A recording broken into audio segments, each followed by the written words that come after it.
son celebrating 20 years of excellence in education.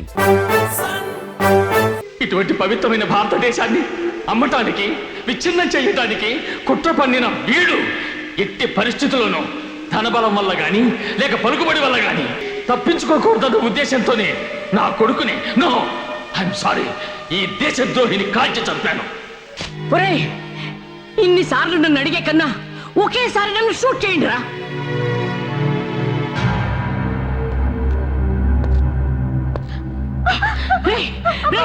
వదలరా, ఆ పసరాన్ని వదలరా.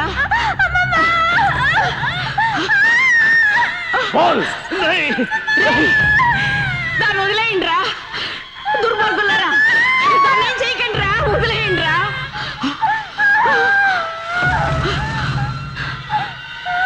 Okay, చెప్తాను చెప్పేస్తాను రా.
I'm sorry.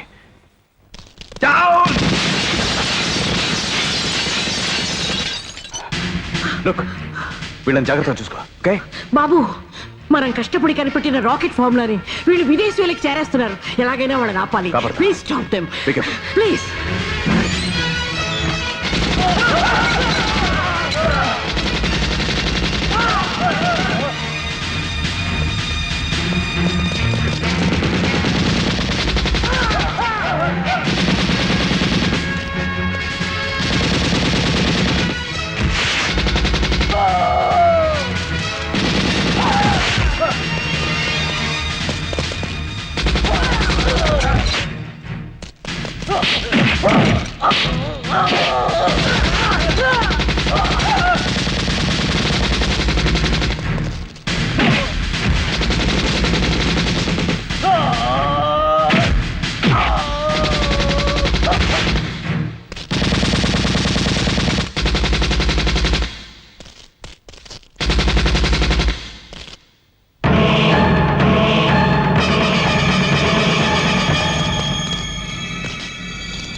तुम मुझसे जाओ, जाओ.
నేనిప్పుడు చేసింది తప్పని నాకు తెలుసు.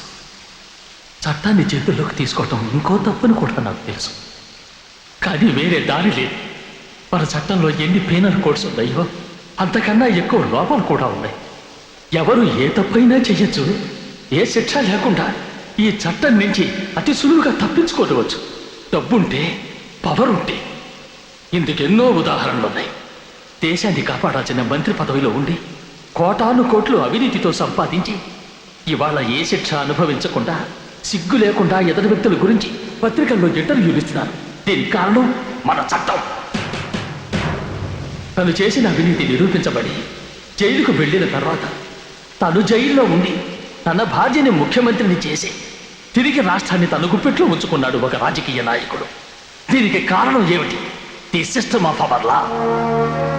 చట్టం వాళ్ళతో చేతులు కలపలేదని పగ ప్రతీకార వాంఛతో చట్టాన్ని వాళ్ళ చేతుల్లోకి తీసుకుని ఎన్నో దోపిడీలు, హత్యలు చేసి చివరికి క్షమాభిక్ష అన్న పేరుతో ఈ సర్వసభ్య సమాజంలో బ్రతకాలని ఆశపడుతున్నారు.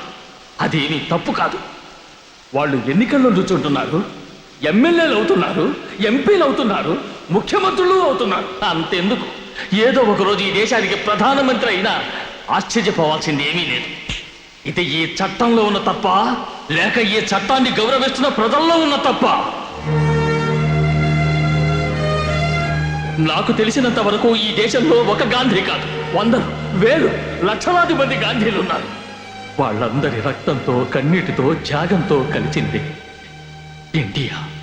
వాళ్ళందరి అస్తమయంలోంచి ఉదయించిందే మన జాతీయ పతాకం. శిలా విగ్రహమైంది ఒక సుభాష్ చంద్రబోస్, శిలలుగా మారింది ఎందరో బోసులు.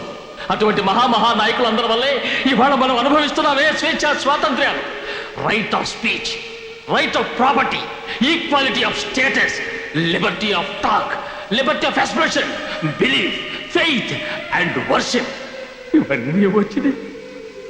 ఇటువంటి పవిత్రమైన భారతదేశాన్ని అమ్మటానికి, విచ్ఛిన్నం చేయటానికి కుట్ర పన్నిన వీడు ఎట్టి పరిస్థితుల్లోనూ ధనబలం వల్ల కానీ లేక పలుకుబడి వల్ల కానీ చట్టం నుంచి, శిక్ష నుంచి తప్పించుకోకూడదన్న ఉద్దేశంతోనే నా కొడుకుని ఐఎమ్ సారీ ఈ దేశద్రోహిని కాల్చి చంపాను. చట్టానికి ప్రాణం కావాలి. ప్రాణం లేని చట్టం మగతనం లేనిది. The law without force is important. ఇవాటికి మనకి స్వతంత్రం వచ్చి 50 సంవత్సరాలైంది. ఈ సమయంలో మనందరి కర్తవ్యాన్ని గుర్తు చేయదలుచుకున్నాం. మనం చేయలేదేం కాదు. తప్పు చేసిన వాళ్ళకి తగిన శిక్ష విధించాలి. వాడు చిన్నవాడే కావచ్చు, పెద్దవాడే కావచ్చు, ఆ దేవుడే కావచ్చు, వాడు శిక్షించబడాలి. అప్పుడే వచ్చే 50 సంవత్సరాలు మీ పిల్లలు, వాళ్ళ పిల్లలు, వాళ్ళ పిల్లలు ప్రశాంత భారతిని చూడగలుగుతారు, మనశ్శాంతిగా బతకగలుగుతారు.